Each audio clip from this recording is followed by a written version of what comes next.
உண்மையாக தோன்ற வழிகள் அநேகம் உண்டு. அதனுடைய முடிவு அழிவு. உலகத்தில் ஒரே ஒரு வழிக்கு நல்ல வழி. அவர் யார் என்றால் இயேசு கிறிஸ்து சொல்றார், நானே வழியும் சத்தியமும் ஜீவனமா இருக்கிறது. யாருக்கெல்லாம் நல்ல வழியில போகணும்னு ஆசை இருக்கும்? எல்லாருக்குமே தான் இருக்கும். ஆனா அந்த வழியை விட்டு வேற வழி போறதுக்கு முடியாதபடி அங்க சில தடைகள் இருக்கும். அந்த நல்ல வழிக்கு போறதுக்கு முடியாது, கெட்ட வழிக்கு தான் போவாங்க.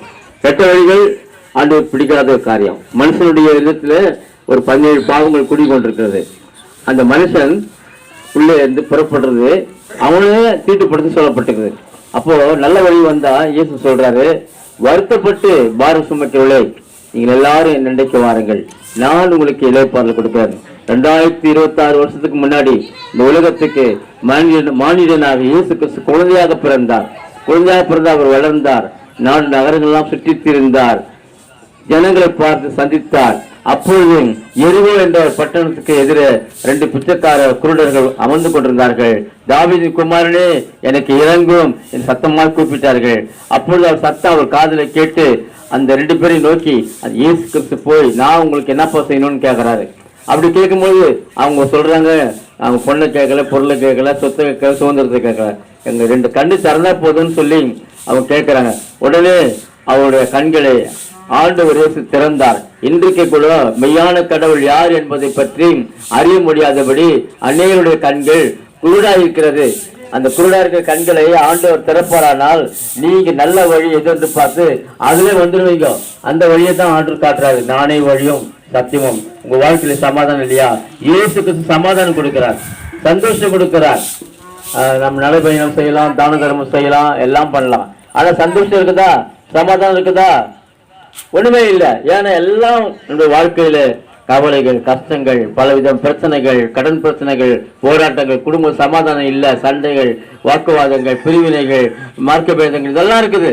ஆனா இயேசு கிட்ட நீங்க வருவீங்களானால் உங்களுக்கு நல்ல ஒரு சமாதான வாழ்க்கை தருவார், உங்களுக்கு ஆசீர்வாதத்தை தருவார், நீங்க நல்லா இருப்பீங்க. நீங்க கைது செய்ய எல்லா வேலையிலும் ஆண்டவர் இயேசு உங்களுக்கு என்ன கொடுப்பாராம்? ஆசீர்வாதத்தை தருவாராம். இந்த இயேசு உங்களுக்கு வேண்டுமா? இந்த இயேசு இந்த உலகத்துக்கு வந்த நோக்கமே நம்ம எல்லாருடைய கண்களையும் திறக்க முடியாதத்தான். கண்கள் திறந்து விட்டால், ஒரு மனக்கண் திறந்து விட்டால் அவன் வாழ்க்கை எப்படி நல்லா இருக்குன்னு சொல்லுவாங்க. ஆகவே நம்ம 2 கண்ணால எதையும் நம்ம பார்க்க முடியாது. அது நமக்கு கடவுள் இயேசு கிறிஸ்து மனக்கண் கொடுத்திருக்கிறார். ஆகவே மனம் திரும்புங்கள், பரலோக ராஜ்யம் சமீபமா இருக்குன்னு சொல்லப்படுது. நம்ம மனம் திரும்பணும். அவை சமாதானம் இல்லைன்னு தான் குடிக்கிறாங்க, வீட்டில் நிம்மதியில தான் குடிக்கிறாங்க, அதே பாவம் செய்யறாங்க. அதெல்லாம் அவங்களுக்கு தெரியாது.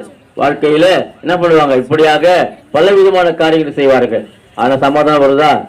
சோறு போட்டு பார்ப்பாங்க, சமாதானம் இல்லை. கால்நடை பயணம் இரவனுக்காக போவார்கள், சமாதானம் இல்லை. எல்லா வீட்டிலும் சமாதானம் கிடையாது.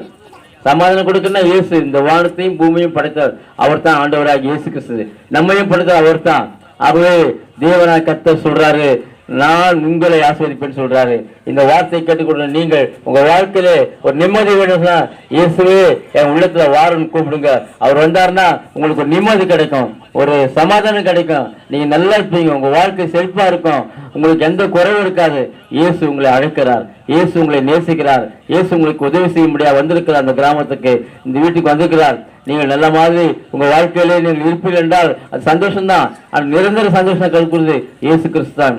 ஆகவே இயேசு சொல்றாரு, நான் தான் மெய்யான கடவுள். அவர் தான். இயேசு யாரு? அவர் இருந்தவரும் இருக்கிறவரும் வரப்போருமாய் ஒரு மெய்யான கடவுள். அவர் இருக்கிறார், நம்ம மத்தியில் இருக்கிறாரு. உங்களை எல்லாம் அவர் அழைக்கிறார். வாருங்க, இயேசு சமாதானம் தரார், நிம்மதி தரார். ஆமென்.